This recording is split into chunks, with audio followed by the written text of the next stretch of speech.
Hola a todos, bienvenidos a la unidad 3 del módulo 2 de esta diplomatura en fotografía de la naturaleza. Bien, mi nombre es Guillermo Ábalos, yo formo parte del staff docente de este año. Perdón por no poderlos acompañar en las anteriores clases, pero estas dos últimas clases las voy a dar yo. Y están enfocadas en lo que es más que nada el trabajo en gabinete, bien, y en las primeras partes de la edición de la fotografía, ¿ok? A partir de durante estas unidades vamos a ir viendo entonces cómo tenemos que trabajar mucho más, bien, en lo que es la atención al detalle.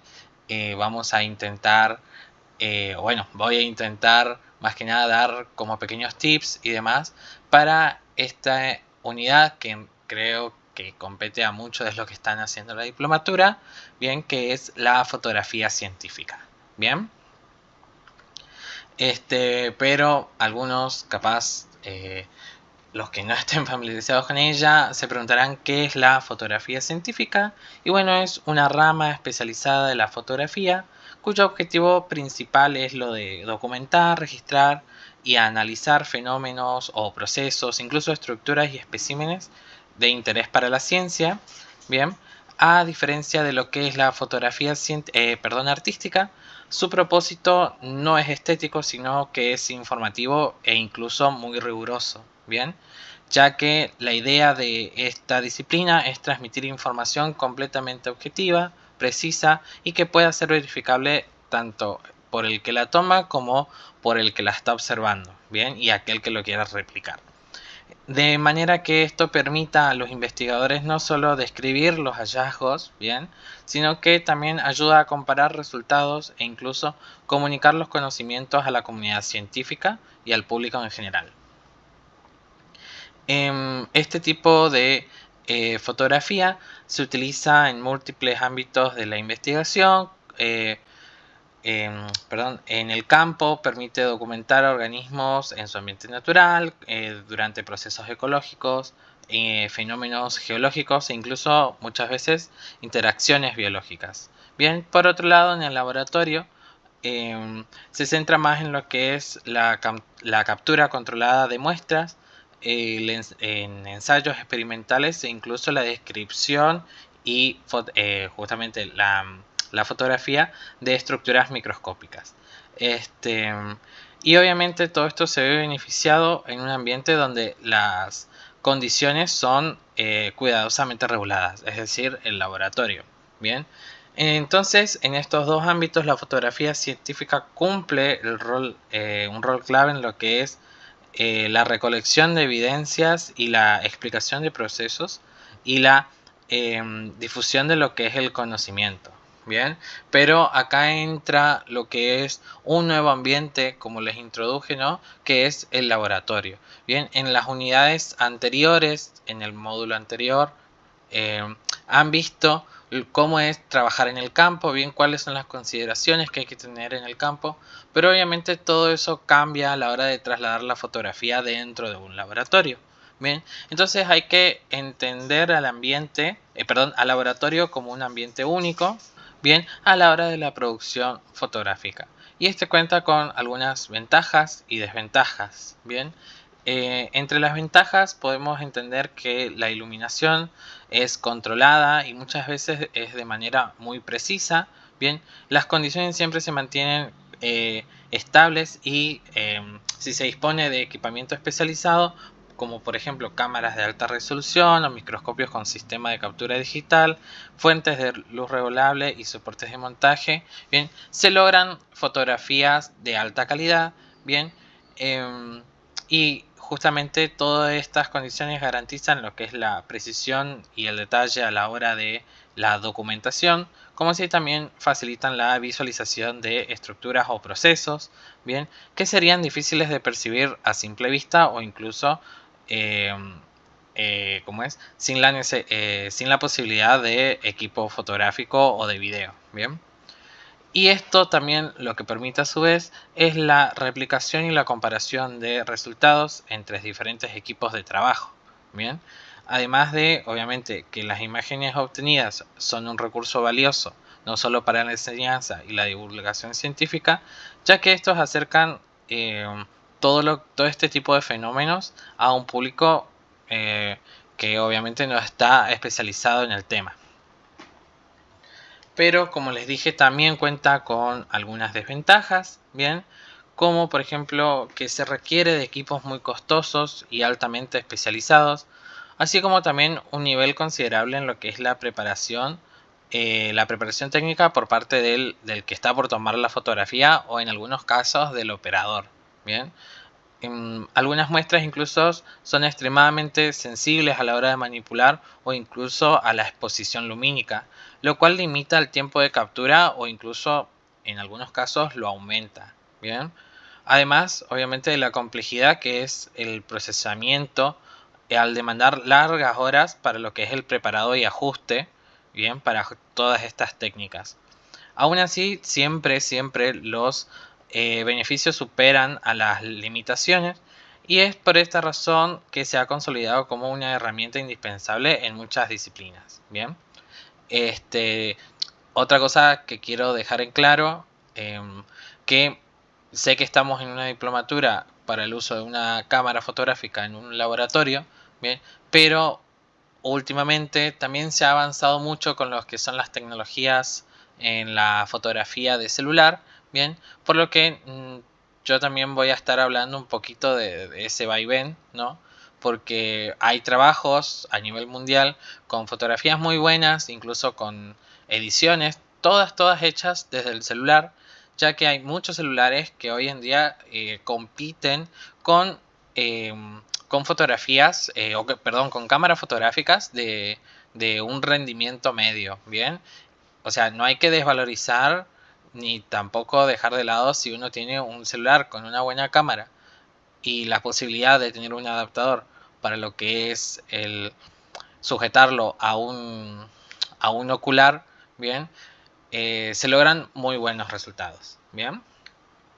Este, an- eh, pero bueno, dicho todo lo anterior, nosotros tenemos que plantearnos bien lo que es la parte de planificación y toma de decisiones, ya que la fotografía microscópica lleva esta parte de su tiempo, es esencial, bien, porque tenemos que primero definir lo que es un objetivo, que eh, la fotografía, dado que la fotografía científica se centra en lo que es justamente detallar lo que son partes muy particulares de algún organismo que estemos estudiando, organismo o eh, función biológica o demás. Bien. Entonces tenemos que centrar en estos detalles específicos y es necesario saber con qué precisión se busca también registrar lo que estamos viendo. Una vez que establecemos este propósito, decir qué es lo que queremos fotografiar y cómo lo queremos fotografiar o qué es lo que tenemos nuestra idea en la cabeza de cómo lo vamos a fotografiar, tenemos que tener en cuenta varios puntos después de seguir esto, ¿no? Primero, obviamente, es entender qué tipo de muestra o espécimen estamos por fotografiar, bien, ya que puede tratarse de preparados microscópicos, materiales secos, materiales húmedos o muestras de gran tamaño que simplemente no son buenas para manipular, bien, sino que hay ejemplos de, por ejemplo, restos de un nido o incluso animales de gran tamaño que se complica colocarlos debajo de una lupa, bien, hay que entender esa dimensión nos va a nosotros a condicionar el tipo de equipamiento a utilizar, bien. Eh, Luego, por otro es el objetivo del estudio, es decir, una vez que yo tengo mi espécimen o mi muestra, ¿qué de esa muestra es lo que queremos mostrar? Bien, si es un holotipo, es decir, toda la muestra completa, o un arquetipo, bien, que es solo una parte de él. Entonces son dos focos distintos, bien. Uno en donde nos vamos a centrar en todo un organismo o la muestra, y otro que vamos a ir simplemente a un detalle específico, bien. Yo le puse como ejemplo, por ejemplo, esta pata de escarabajo que tiene interés taxonómico, bien. Y fíjense que es nuestra única parte de interés a la hora de sacar una fotografía, no el organismo completo, ya que no nos brinda información, o por lo menos del tipo taxonómico, sino que es solo la pata. Bien, así pasan con muchos ejemplares. Bien, entonces el objetivo de nuestro estudio es lo que nos va a condicionar el foco de atención a la hora de sacar la foto. Otro punto a tener muy en claro y entenderlo también, que es muy importante, son el control de las sombras y la iluminación, bien, ya que es un factor que nos va a determinar la claridad, bien, el contraste y la precisión a los detalles. Vamos a tener distintos tipos de iluminación. Bien, la primera, la más conocida, es la luz frontal, la cual va a iluminar desde el frente, o puede ser frontal o incluso superficial, bien, ya que para los que estén familiarizados con una lupa o un microscopio, la luz es frontal cuando justamente se lleva por la superficie del organismo. Bien, luego tenemos la lateral, la cual proviene siempre de un costado, bien, y ayuda a resaltar lo que son los relieves y las texturas, ya que lo que hace es realzar muchos contrastes, bien.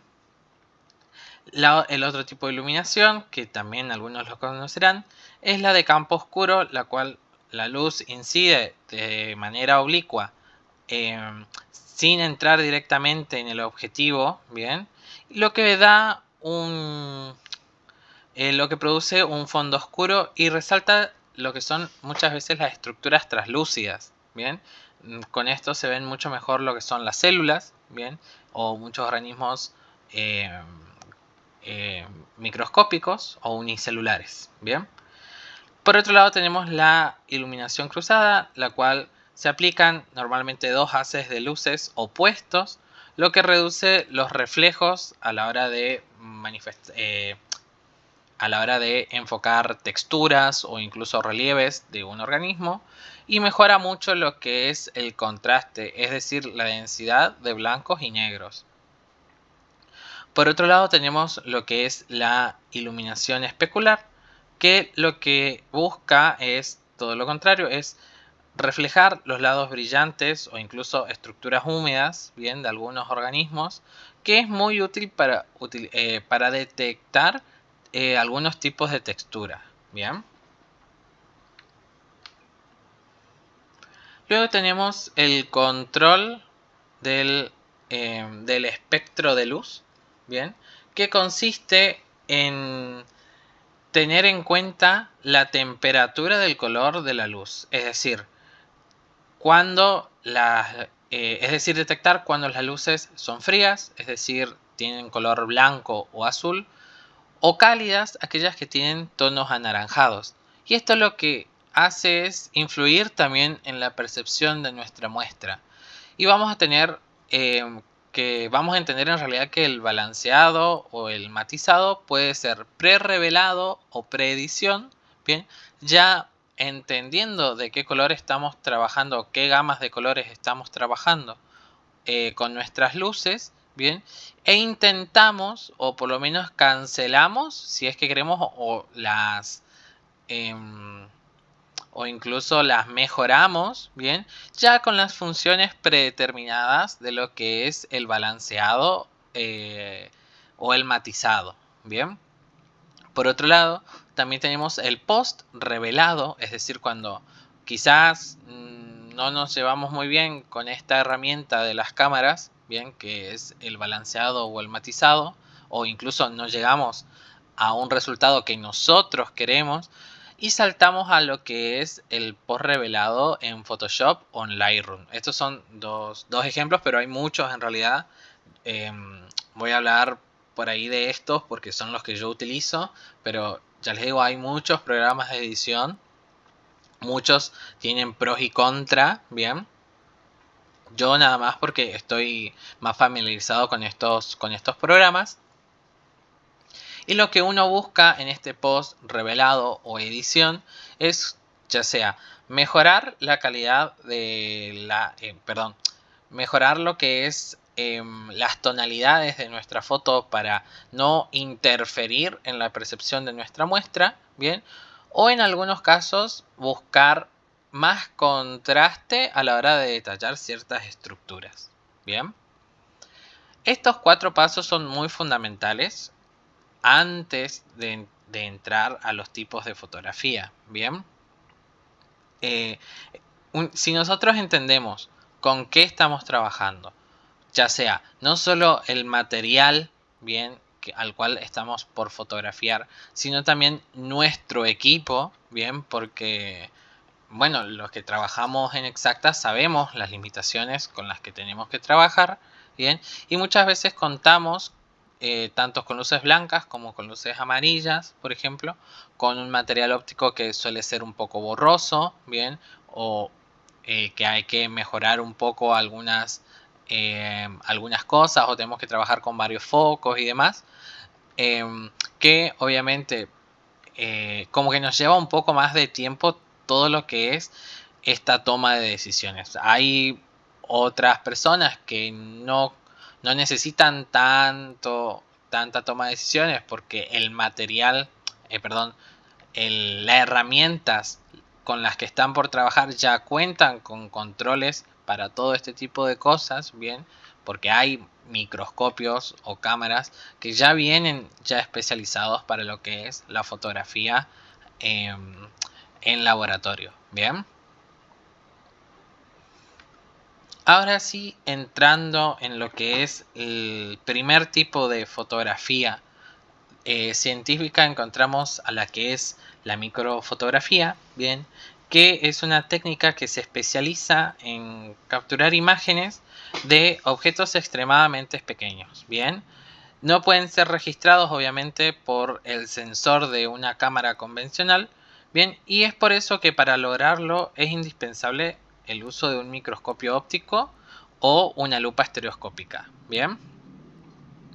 El cual normalmente se le acopla una cámara mediante un adaptador especial, bien, o en algunos casos ya incluyen soportes que permiten conectar a cámaras digitales, bien, o incluso también, como yo le decía antes, vienen adaptadores para teléfonos móviles, bien.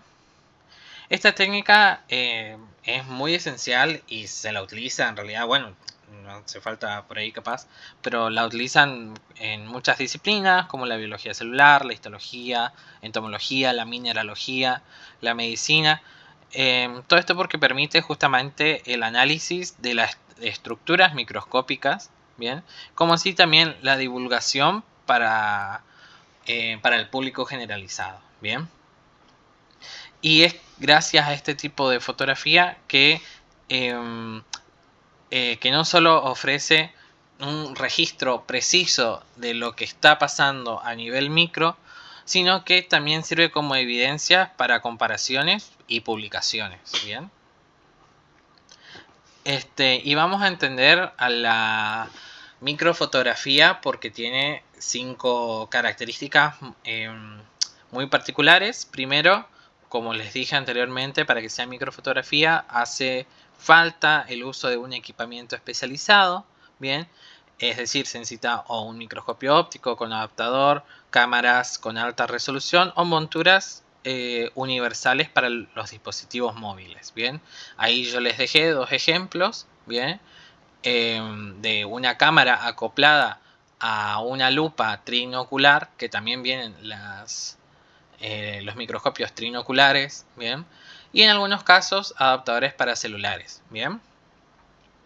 Por otro lado es la escala microscópica y la ampliación, bien, que los objetos estudiados logran ser captados directamente por el sensor de la cámara gracias al uso del microscopio y permiten así observar estructuras celulares, tejidos, microorganismos y otros elementos invisibles al ojo humano. Bien, hay que entender que las cámaras por sí solas no son capaces de registrar estas cosas, sino que sí o sí necesitan de esta herramienta para lograr captarlas, bien, para que el sensor las tome en una ampliación que las considere reales.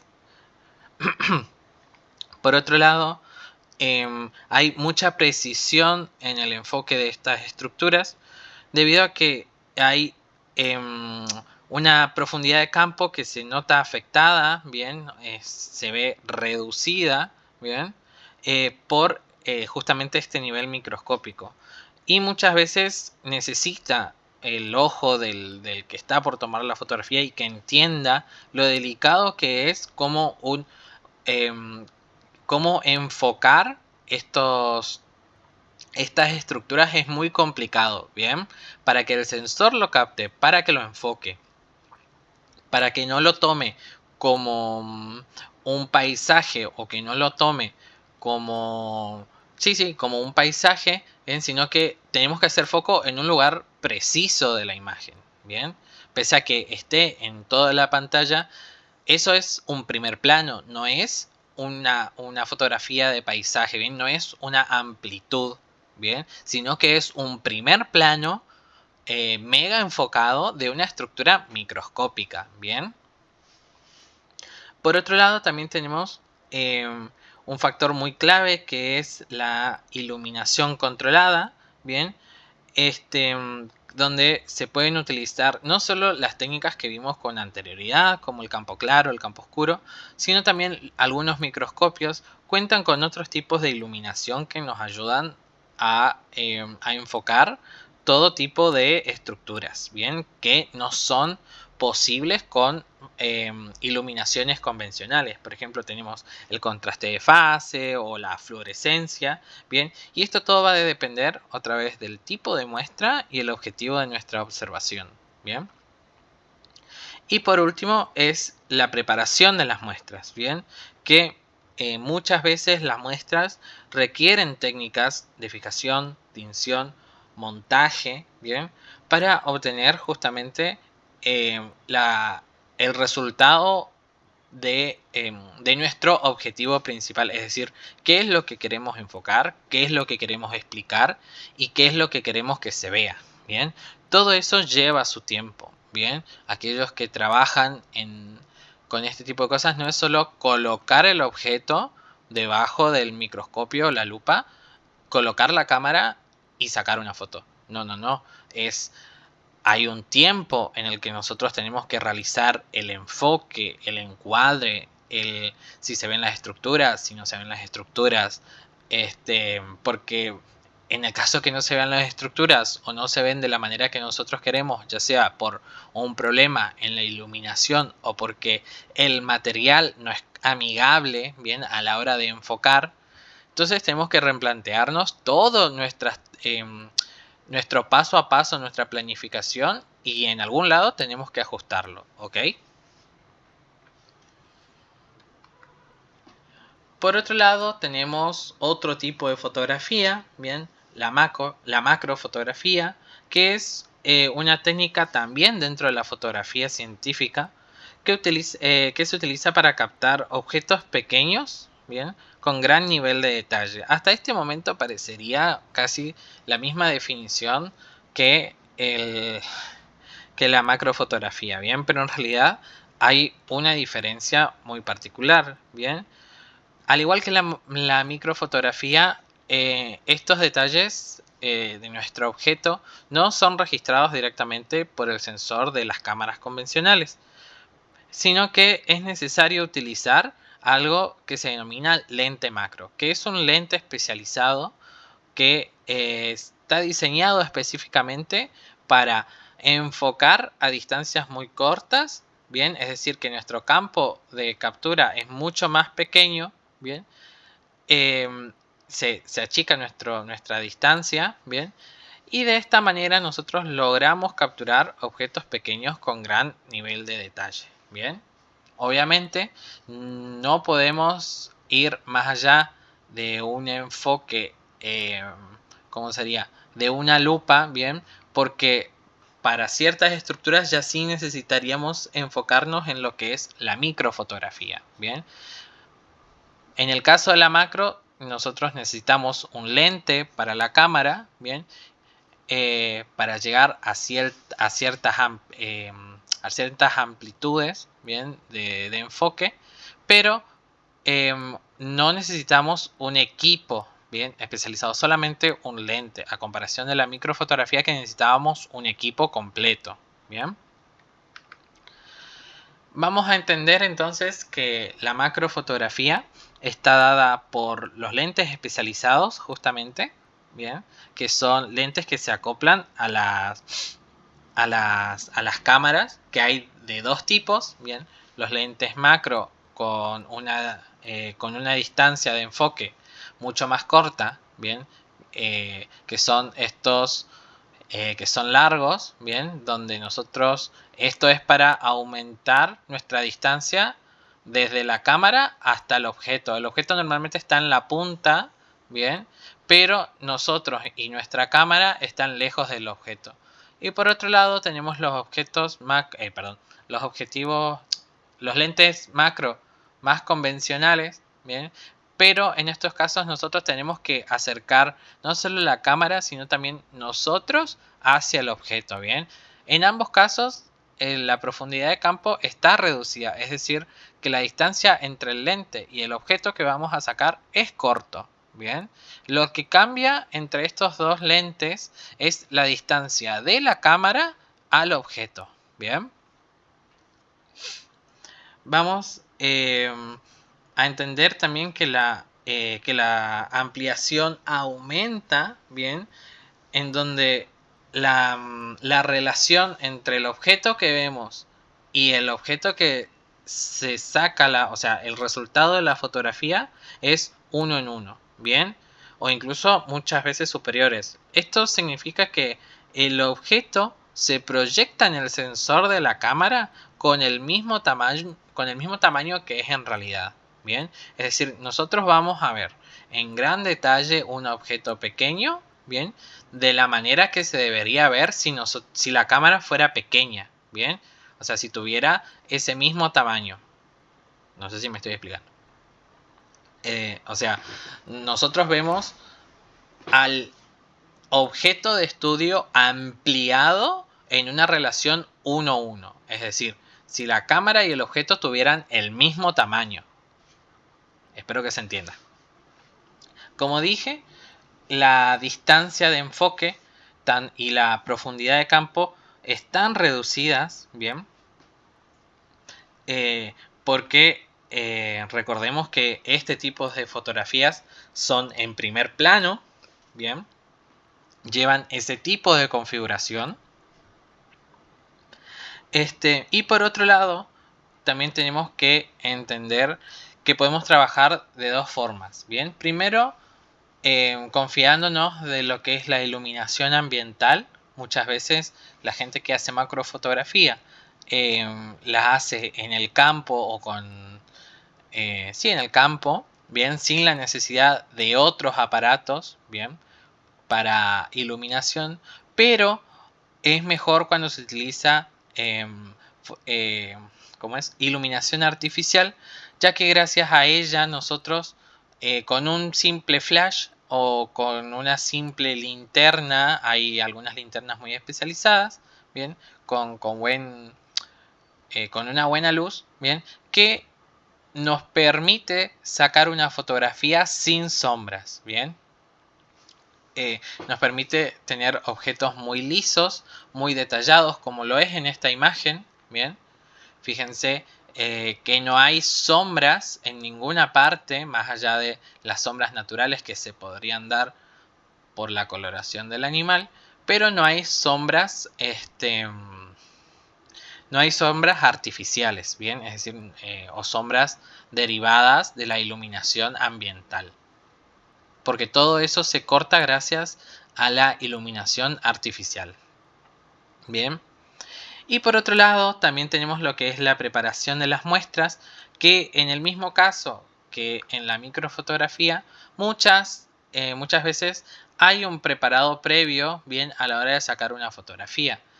Vuelvo otra vez a este ejemplo, que muchas fotos de este estilo son en animales vivos y lo que resulta es como de un estrés para el fotógrafo porque, siendo sinceros, y los que habrán intentado sacar fotografías en el campo, los bichos no se quedan quietos, ¿bien? Es muy difícil sacarlos. Obviamente los que están especializados en macrofotografía ya tienen el ojo y la mano para sacar este tipo de fotografías, pero otros, los que no estamos acostumbrados, nuestro tipo de macrofotografía está más dada en realidad en fotografías llevadas al laboratorio y con muestras fijadas, ¿bien? Lo que nos lleva tiempo por ahí es en realidad con acondicionar el animal y la iluminación. Bueno, digo animal porque trabajo yo eh, con artrópodos, bien, yo hago fotografía de artrópodos, y es colocarlos con la patita así, con el alita así, de tal forma, tal otra, y después me lleva a mí el tiempo en iluminar, en sacar la foto, en ver si salió bien y demás, bien. O sea, hay como dos tipos de preparaciones. Bien. Para ir terminando esta clase que es bastante informativa en realidad a la hora de entender qué es macro y microfotografía dentro de la fotografía científica, bien, vamos a ver algunos casos y vamos a entender el próximo paso, que será la próxima clase en realidad, que vamos a ver cómo restaurar o cómo rescatar o cómo corregir algunos errores que nosotros podemos tener y que son muy comunes a la hora de sacar fotografías en laboratorio. Bien. Bueno, este es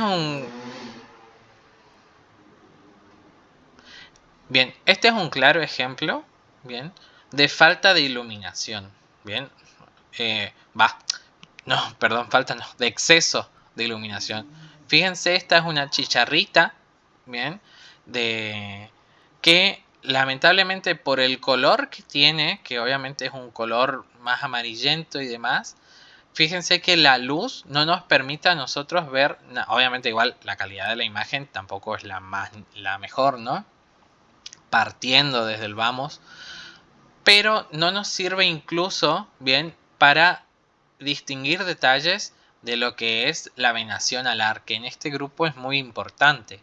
Bien, fíjense que apenas podemos notar algunos vestigios del ala, bien, ni siquiera podemos ver la división entre las alas. Bien, este tipo de cosas se arreglan con otro tipo de iluminación, incluso con otro tipo de foco, con otro color, bien, capaz subiéndole el contraste también y bajándole como es un poco el brillo a la cámara, nosotros podríamos llegar a detectar las estructuras de interés. Bien, este es otro caso, pero en este caso hay escasez de luz. Bien, fíjense que la foto está muy oscura. Bien, le faltaría un poco más de iluminación y ni hablar de lo que es el enfoque. Bien,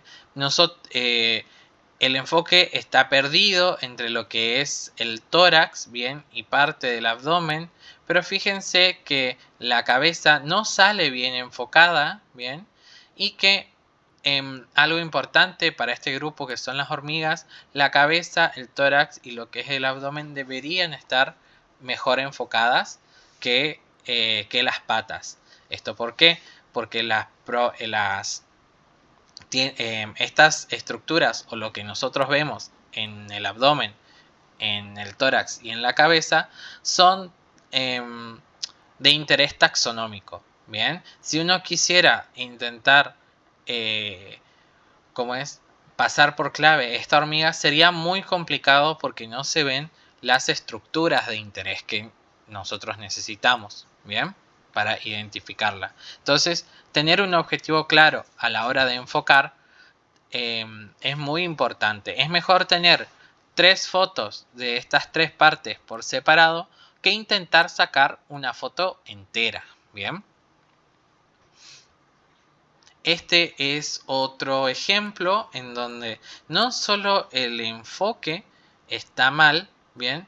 Sino que también podemos ver que hay un problema en la iluminación. Fíjense cómo un lado o una parte del material está mucho más claro o está mucho más blanco que el otro que se ve casi apagado. Este es un problema de iluminación muy común en algunos microscopios y la manera de arreglarlo es justamente colocando otra fuente de iluminación, bien, que ayude a que esto se neutralice, bien, con un fondo blanco y que nos permita a nosotros identificar de manera correcta las estructuras de interés, bien, pero también hay que ver que se enfoque correctamente, bien, porque acá lo que también falta es un enfoque preciso, bien, quizás la persona que sacó creía que lo que estaba viendo en pantalla estaba bien, perdón, lo que estaba viendo por el ocular del microscopio estaba bien, pero cuando uno coloca una cámara hay que reajustar, bien, hay que reajustar este enfoque porque no muchas veces lo que ven nuestros ojos es lo que está viendo el sensor de la cámara, bien, porque no hay 2 personas que vean igual y mucho menos hay alguna persona, no hay persona que vea igual que el sensor de la cámara. Entonces hay que dar un tiempo ahí intentando enfocar lo que la cámara tiene que captar, ¿bien? Este es otro problema muy común en objetos muy grandes, ya que nuestro campo de enfoque es muy corto, nuestra acción de enfoque es muy corta, bien, se pierde mucha información en muchas partes, bien, que era lo mismo que pasaba con las hormigas, con el ejemplo de las hormigas que yo le di anteriormente, bien, que nosotros notamos solo una parte enfocada y todo lo demás no. Para esto hay una técnica en donde se toman distintas fotos en distintos planos, bien, sin cambiar de aumento, sino que en distintos planos se va corriendo la cámara con un riel o incluso con el micrométrico de nuestros aparatos, bien, o sea, de la lupa o el microscopio, para ir enfocando distintas zonas y luego esto se va a un post procesado en un programa y te los apila y quedan como imágenes como si todo estuviera enfocado, ¿bien? Sepan que ese tipo de fotografías llevan muchísimo más tiempo y lo vamos a ver la próxima clase, ¿bien?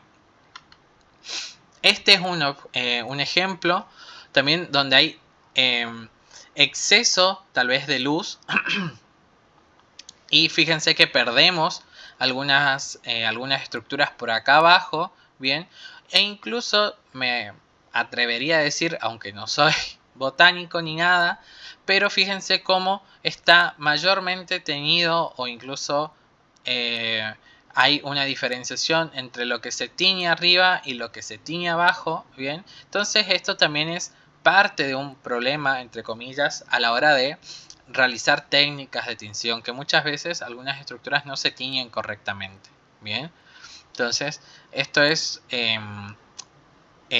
puede resultar también muchas veces en un error, o sea, yo vuelvo a repetir, no soy botánico, bien, pero a uno le daría la sensación de que porque se tiñó de un color más oscuro o que o esta parte que es mucho más blanca, son quizás dos tipos celulares distintos, bien, o cosas así, que pasa mucho en lo que son preparados histológicos, bien, esto es más que nada un pequeño error, o sea, habría que corregirlo quizás digitalmente si es que estas estructuras tienen el mismo color, entonces corregir un poco primero la coloración para que o sea uniforme, bien, o que realmente se detallen las diferencias a nivel de coloración.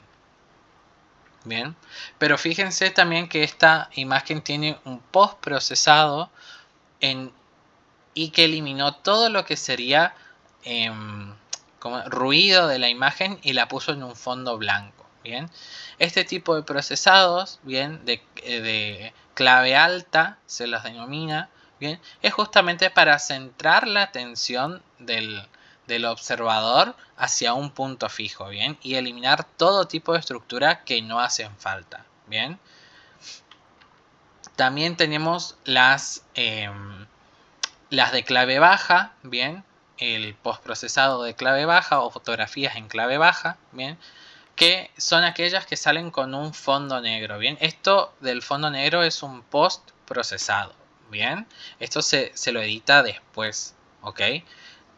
Pero fíjense cómo queda y cómo podemos observar en detalle, bien, la cabeza de esta hormiga, bien, que de esta manera sí podemos detectar las estrías que son importantes para las hormigas, las espinas cefálicas también podemos detectarlas todas, e incluso la dentición de sus mandíbulas, bien, que son características taxonómicas importantes, bien. Entonces, nosotros teniendo en cuenta cuál es nuestro objetivo, el cual nosotros queremos hablar o dar a entender bien, es que nosotros vamos a determinar el tipo de fotografía que nosotros estamos por utilizar. Y no solo el tipo de fotografía, como les dije, el tipo de herramienta, el tipo de iluminación, el tipo de enfoque, bien, todo eso. Es decir, tenemos que entender tenemos que hacer un estudio profundo de nuestro objeto, bien, planificar bien esa parte y llevarlo a cabo. Bien, y obviamente si hay un resultado que no nos convence es repetir todo y corregir lo que se tenga que corregir. Bien, bueno, con eso terminamos la clase de hoy. Espero que les guste, les haya sido de utilidad. Bien, la clase que viene vamos a dar todo lo que es el revelado de imágenes. Bien, vamos a ver lo que es el apilado de imágenes y una parte extra que se agrega a esta diplomatura es la generación de láminas Lancaster, bien, que son este tipo de láminas que son muy utilizadas en lo que es la biología actualmente, bien, que las van a encontrar más que nada utilizadas en lo que es plantas, pero está muy bien distribuida en todos los tipos de organismos y que actualmente compite un poco con lo que es la ilustración científica, ¿bien? Así que nada, muchas gracias y nos estamos viendo la próxima clase.